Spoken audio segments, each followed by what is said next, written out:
Hello guys, मैं सुनील पारिक हर्षित चौधरी के साथ टी सीरीज क्लासेज में आपका हार्दिक स्वागत करता हूं। तो अपना जो पॉइंट चल रहा था वो था बैटरी, यानी सेल और बैटरी का जो चैप्टर था वो चल रहा था, यानी कि बैटरी के बारे में सामान्य नॉलेज अपन ले चुके हैं पिछले वाली वीडियो के अंदर। और अपने जो फैराडे के जो नियम है अपघटन के उपयोग हैं उनके बारे में अपन पिछले वाली वीडियो के अंदर देख चुके हैं। तो इस वीडियो के अंदर अपन बात करें सेलों के प्रकार के बारे में, यानी सेल कितने टाइप के होते हैं, सेल के प्रकार।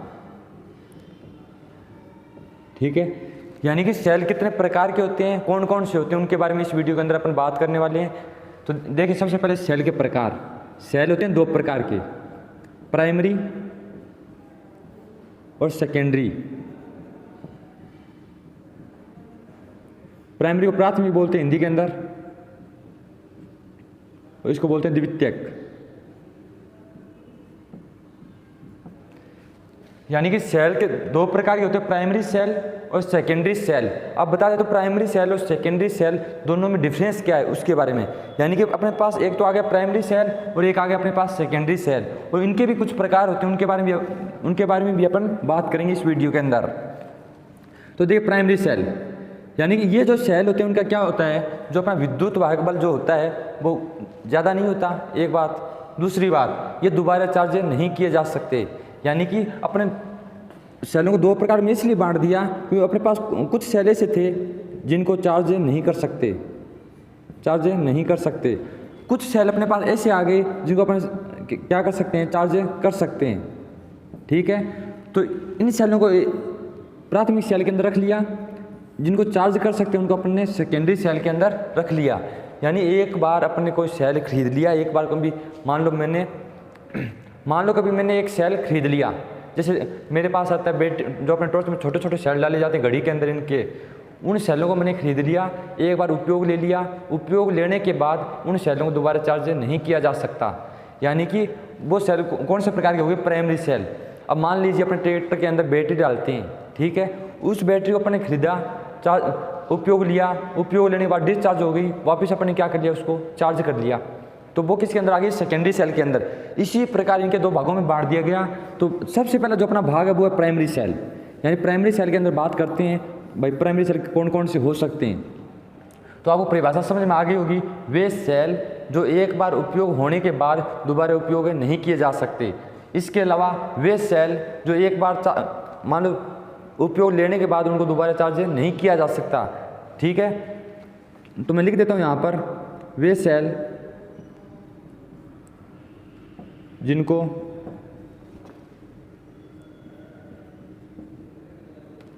दूसरी बार चार्ज नहीं कर सकते,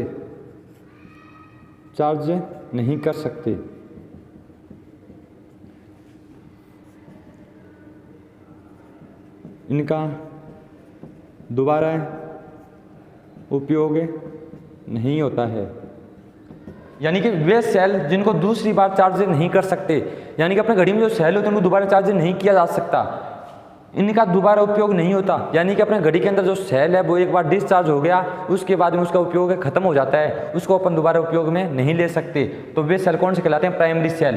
प्राइमरी सेल के भी बहुत ज़्यादा प्रकार हैं। तो मैं सबसे पहले अपना प्राइमरी सेल के प्रकार के बारे में, यानी प्राइमरी सेल कितने टाइप के होते हैं। तो सबसे पहला जो प्रकार आता है अपने पास वो आता है वोल्टेज सेल। यानी कि जब अपने विद्युत की खोज हुई थी तो सबसे पहले रासायनिक प्रकार से विद्युत पैदा कैसे हुई, वोल्टेज सेल से। यानी सबसे पहले वोल्टेज सेल के माध्यम से अपने रासायनिक प्रकार की विद्युत पैदा हुई थी। किसने की थी, वोल्टा ने। तो इस सेल की खोजकर्ता कौन हो गया था, वोल्टा हो गया था। बाद में आ गया डेनियल सेल। उसके बाद में थोड़ा सुधरा हुआ रूप आया इसका, वो है लेकलांची सेल। फिर सुधरा हुआ रूप आया, वो आ गया अपने पास शुष्क सेल। और इसके बाद पारा सेल है अपने पास, फिर आ गया सिल्वर ऑक्साइड सेल। यानी कि अपने पास प्राइमरी सेल 6 प्रकार के होते हैं। कौन कौन से हो गए, वोल्टेइक, डेनियल, लेकलांची, शुष्क, पारा और सिल्वर ऑक्साइड सेल। ठीक है, ये जो सेल होते हैं अपने पास, इनको दोबारा चार्ज नहीं कर सकते अपन। इनके अंदर से कोई भी सेल ऐसा नहीं है जिसको अपन दोबारा चार्ज कर सकते हैं, दोबारा उपयोग ले सकते हैं। ठीक है, अब बात करें अपन सेकेंडरी सेल के प्रकार के बारे में, यानी सेकेंडरी सेल कितने टाइप के होते हैं उनके बारे में भी बातें कर लेते हैं। देखिए सेकेंडरी सेल के प्रकार, देखिए सेकेंडरी सेल यानी सेकेंडरी सेल वे सेल होते हैं जिनको अपन चार्ज कर सकते हैं, जिनको चार्ज किया जा सकता है। यानी कि मेरे पास अगर मान लीजिए ट्रैक्टर के अंदर एक बैटरी होती है, उसको अपन क्या कर सकते हैं, दोबारा चार्ज कर सकते हैं। यानी वो अपना सेल कौन सा हो गया, सेकेंडरी सेल। यानी कि जब अपन इसको दोबारा चार्ज कर सकते हैं, इसका दोबारा उपयोग भी लिया जा सकता है, दोबारा उपयोग लिया जा सकता है। ठीक है, यानी कि वे सेल जिनको चार्ज किया जा सकता है, जिनका दोबारा उपयोग लिया जा सकता है, वो सेल कौन से कहलाते हैं, अपने सेकेंडरी सेल। अगर इसके प्रकार की मैं बात करूं तो सबसे पहला जो प्रकार आता है वो आता है अपने lead acid cell, lead acid cell. इसके बाद में अपना जो आता है वो आता है निकेल आयरन सेल। उसके बाद जो अपना प्रकार आता है वो आता है निकेल कैडमियम सेल। यानी ये 3 प्रकार के होते हैं, lead acid cell, nickel iron cell और निकिल कैडमियम सेल। इन तीनों को ही अपन क्या कर सकते हैं, दोबारा चार्ज कर सकते हैं और दोबारा उपयोग लिया जा सकता है। कौन कौन से अपने पास सेल हैं और उनके अंदर इलेक्ट्रोलाइट कौन कौन सा होता है, इनको दोबारा चार्ज कैसे कर सकते हैं अपन, इसके बारे में सभी सेलों के बारे में अपन अलग अलग वीडियो के अंदर देखेंगे। तो इस वीडियो के अंदर अब मैं बात करने वाला हूँ वो है, अब देखिए, अब जो मैं बात करने वाला हूँ वो है अपने पास लिथियम सेल। सबसे पहले थोड़ा लिथियम सेल के बारे में बता देता हूँ। यानी कि ये वाला जो सेल है इसको अपन दोबारा चार्ज कर सकते हैं। लिथियम सेल, जो अपन लिथियम आयन की जो बैटरी आती है अपने मोबाइल फ़ोन या लैपटॉप के अंदर, वो कौन सी आती है, लिथियम की बैटरियाँ आती हैं आजकल। ठीक है, ये जो बैटरी होती है इसको दोबारा अपन चार्ज कर सकते हैं, परंतु ये प्रकार किसका है, प्राथमिक सेल का प्रकार है ये, इसको दोबारा चार्ज किया जा सकता है, ये प्राथमिक सेल का ही प्रकार है। ठीक है, तो आपको कन्फ्यूजन नहीं होना, आपको कभी क्वेश्चन पूछ लिया जाए कौन सा प्राथमिक सेल है जिसको दोबारा चार्ज किया जा सकता है, तो अपने पास है लिथियम आयन बैटरी या लिथियम सेल। ठीक है, अब मैं बात करूँ प्राथमिक सेल में, सबसे पहला जो सेल आता है अपने पास आता है वोल्टिक सेल। वोल्टिक सेल के बारे में बात करते हैं। देखिए वोल्टिक सेल, मैं बात करेंगे सबसे पहले वोल्टिक सेल के बारे में। यानी कि वोल्टिक सेल के अंदर कौन कौन से इलेक्ट्रोड प्रयोग किए जाते हैं, कौन कौन सा इलेक्ट्रोलाइट प्रयोग किया जाता है, उसके अंदर क्या क्या होता है उसके बारे में। तो सबसे पहले बात करते हैं वोल्टिक सेल के खोजकर्ता के बारे में।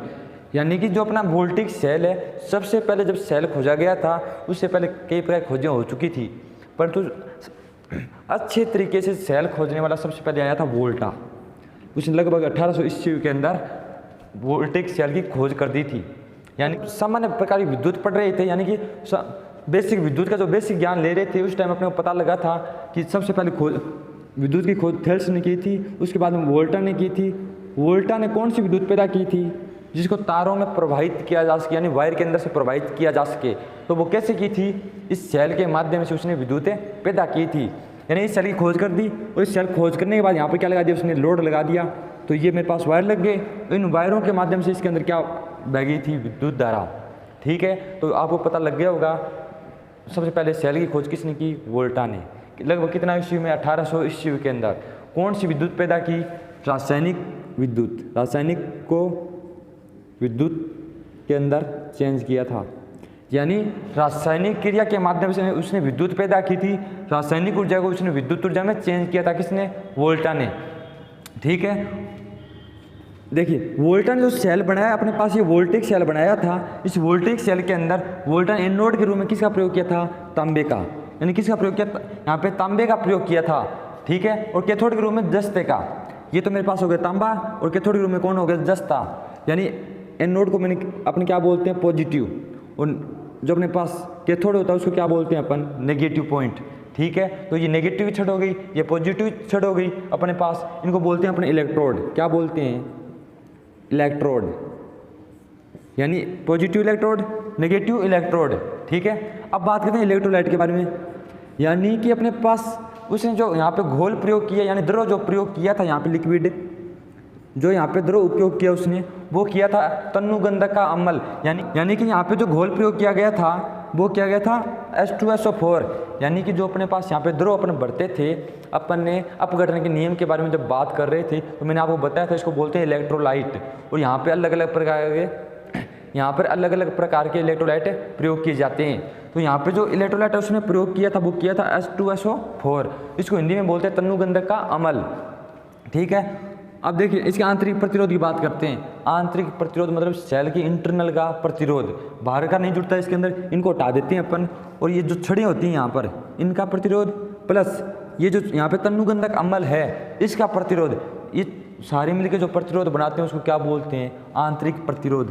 क्योंकि अपने पास मान लीजिए यहाँ पे क्या, मेरे पास पानी, ठीक है, पानी से मैं शुद्ध पानी की बात कर रहा हूँ, यहाँ से और यहाँ से मैंने यहाँ पर फेज दे दिया, यहाँ पे क्या दे दिया? Neutral point. और जब मैं यहाँ पे धारा प्रवाहित करता हूँ, फेज देता हूँ यहाँ पे, तो यहाँ पे करंट नहीं बहती शुद्ध पानी के अंदर, तो इसका मतलब इस पानी का प्रतिरोध क्या हो गया? ज़्यादा। और मैं यहाँ पे अशुद्धियाँ मिला देता हूँ इसके अंदर, तो इस पानी का प्रतिरोध क्या हो जाता है? कम। तो इसी प्रकार इसका भी प्रतिरोध जुड़ेगा और कुछ इन इलेक्ट्रोड का भी क्या होगा? यहाँ पर प्रतिरोध होगा। ये जो टोटल प्रतिरोध था बोले कितना रह गया था सेल का? 1 से 6 ओम। और जो बात करते हैं उसके विद्युत वाहक बल के बारे में, यानी कि जब अपने पास वोल्टेज सेल आ गया था तो यहाँ पे मैंने क्या किया? वोल्टमीटर लगाया या मल्टीमीटर वगैरह कुछ लगाया, विभव मापी, तो इसके द्वारा मैंने इसका क्या किया? वोल्टेज को नापा। जब यहाँ पे करंट बही तो कुछ अंदर की तरफ जो प्रतिरोध था उसकी वजह से वोल्टेज ड्रॉप हो गई, और जो बाहर वोल्टेज बची वो कितनी बची मेरे पास? 1.08 वोल्टेज। तो इस सेल की जो वोल्टेज रह गई थी वो वोल्टेज ड्रॉप होने के बाद, यानी इंटरनल जो प्रतिरोध था उसके अंदर वोल्टेज ड्रॉप होने के बाद कितनी बची हुई थी? 1.08। ठीक है, ये खत्म होने के बाद, यानी जो अपने इंटरनल जो प्रतिरोध था उसके खत्म होने के बाद बची थी, ना कि पहले। अब बात करता हूँ दोष के बारे में। तो जब वोल्टा ने इस सेल की लगभग 1800 ईस्वी में खोज की थी तो इस सेल के अंदर कुछ दोष रह गए थे, यानी कि यहाँ पे मेरे पास एक तांबे की छड़ ले ली उसने, एक यहाँ पे जस्ते की छड़ ले ली। तो जब ये छड़ ले ली, यहाँ पे H2SO उपयोग ले लिया इलेक्ट्रोलाइट, तो इसके अंदर कुछ दोष रह गए इसकी वजह से। कौन कौन से? स्थानीय क्रिया दोष और ध्रुवाच्छादन दोष। यानी कि यहाँ पे इन दोषों की वजह से बहुत ज़्यादा अपने हानियाँ होने लग गई। ठीक है, तो इस सेल का प्रयोग क्या हो गया? धीरे धीरे खत्म हो गया। इसके बाद में जो अपना सेल है वो आ गया डेनियल, तो उसके अंदर इस दोषों को दूर किया गया। उससे पहले बात करेंगे दोषों की, यानी कि अपने पास ये दोष होते क्या हैं, इनको दूर कैसे किया जा सकता है। जो अपने वोल्टेज जो सेल था वोल्टा ने खोज की थी, उस सेल के अंदर उसने दो प्रकार के क्या छोड़ दिए? दोष छोड़ दिए। कौन कौन से? स्थानीय क्रिया दोष, ध्रुवाच्छादन। ठीक है, अब स्थानीय क्रिया दोष को दूर करना पड़ेगा, ध्रुवाच्छादन दोष को भी क्या करना पड़ेगा? दूर करना पड़ेगा। क्योंकि जहाँ पे दोष होते हैं, मान लीजिए मेरे पास कोई भी वायर है, वायर के अंदर प्रतिरोध होता है। क्या होता है? प्रतिरोध। जब वहाँ पे प्रतिरोध होता है, प्रतिरोध की वजह से वहाँ पे क्या होती है? वोल्टेज ड्रॉप होती है। तो अपने लिए वो क्या हो गया? दोष हो गया। उस दोष को क्या करना पड़ता है? मुझे दूर करना पड़ता है। तो यहाँ पर भी मैं इन दोषों को क्या करूँगा? दूर करूँगा। इनकी वजह से यहाँ पे भी क्या होगी? कुछ न कुछ हानियाँ होंगी। इन हानियों को क्या करना पड़ेगा? मुझे ख़त्म करना पड़ेगा। और उसके बाद में अपने सेल का उपयोग लेंगे तो अपने वोल्टेज का मान क्या हो जाएगा? लगभग बढ़कर ज़्यादा हो जाएगा। किससे? 1.08 से। और यहाँ पे मैं बढ़िया, मान लीजिए यहाँ पे तो कॉपर ले लिया मैंने, यहाँ पे जिंक ले लिया, यहाँ पे H2SO4 इलेक्ट्रोलाइट ले लिया। लेने के बाद जो मेरा प्रतिरोध था 1 से 6 ओम था, यानी कि मेरी अंदर की तरफ वोल्टेज ज़्यादा ड्रॉप हो रही थी। अगर मैं ये यहाँ पे बढ़िया यूज करता तो जो यहाँ पे वोल्टेज ड्रॉप हो रही थी वो क्या होती? मेरे पास बहुत ही कम वोल्टेज ड्रॉप होती। क्या होती? वोल्टेज ड्रॉप बहुत ही कम होती। ठीक है, यानी कि यहाँ पे मैं बढ़िया चीज़ ले लूँ तो यहाँ पे वोल्टेज ड्रॉप का मान भी क्या हो जाएगा? मेरे पास बहुत ही कम हो जाएगा। तो अपने जो आने वाले जो सेल हैं आगे, यानी डेनियल सेल हो गया, लेगलांची सेल हो गया, शुष्क सेल हो गया, उनके अंदर अपने कुछ यहाँ पे कुछ चेंज करते जाएंगे। और यहाँ पे मतलब या तो वोल्टेज का मान बढ़ेगा, या दोष दूर होंगे, या प्रतिरोध का मान घटेगा, कुछ ना कुछ अपने करते रहेंगे। तो अपने सेल नए नए सेलों की खोज होती रहेगी। तो इसी प्रकार खोज किसकी होगी? डेनियल सेल की। यानी डेनियल सेल के अंदर वोल्टेज का मान थोड़ा बढ़ गया होगा, उसके अंदर प्रतिरोध मान थोड़ा कम हो गया होगा, ये दोष थोड़े बहुत दूर हो गए होंगे। बाद में अपने पास मान लो लेड एसिड सेल आ गया। मान के चलिए कौन सा आ गया? Lead acid cell. मान लीजिए सेल चार्ज नहीं होता था, इसको मान लीजिए मैंने यहाँ से चार्ज कर लिया, एक बार जब बनाया इसको चार्ज कर लिया। ठीक है, चार्ज करने के बाद मैंने यहाँ पे लोड लगाया, क्या लगा दिया? लैंप लगा दिया। यहाँ पे लैंप लगाने के बाद इसमें क्या हुआ? रासायनिक क्रिया स्टार्ट हुई। रासायनिक क्रिया स्टार्ट होने के बाद इसका जो विद्युत वाहक बल था वो क्या हो गया? नष्ट हो गया। कितना हो गया? 0। ठीक है, कितना हो गया? 0। अब इसको चार्ज नहीं किया जा सकता, यानी इसके अंदर रासायनिक क्रिया दोबारा नहीं हो सकती। यानी जितने भी अपने प्राइमरी सेल हैं, एक सेल को छोड़कर, वो आपको मैंने बता दिया कौन सा होता है? Lithium cell. उस सेल को छोड़कर प्राइमरी सेल में से कोई भी सेल ऐसा नहीं है जिसको दोबारा चार्ज किया जा सकता है। चाहे अपने घड़ी वाला सेल हो, चाहे अपने दीवार घड़ी वाला हो, चाहे कोई भी सेल हो, चाहे टॉर्च वाला सेल हो, किसी को भी दोबारा चार्ज नहीं कर सकते। इसके अंदर दोबारा रासायनिक क्रियाएँ नहीं होती हैं। एक बार हो गई तो सेल, मतलब एक बार रासायनिक क्रिया हो गई, उपयोग ले लिया तो सेल खत्म, यानी यूज एंड थ्रो सेल होता है ये। के अंदर अपन यहीं तक पढ़ेंगे। तो अगले वाली वीडियो के अंदर अपन जो बात करेंगे वो करेंगे द्रव्यआच्छादन दोष और स्थानीय क्रिया दोष के बारे में और डेनियल सेल के बारे में। तो मैं आशा करता हूँ ये वीडियो आपको पसंद आया होगा। और ये वीडियो आपको पसंद आया तो इस वीडियो लाइक कीजिए, शेयर कीजिए और हमारे चैनल को सब्सक्राइब कीजिए। Thank you guys.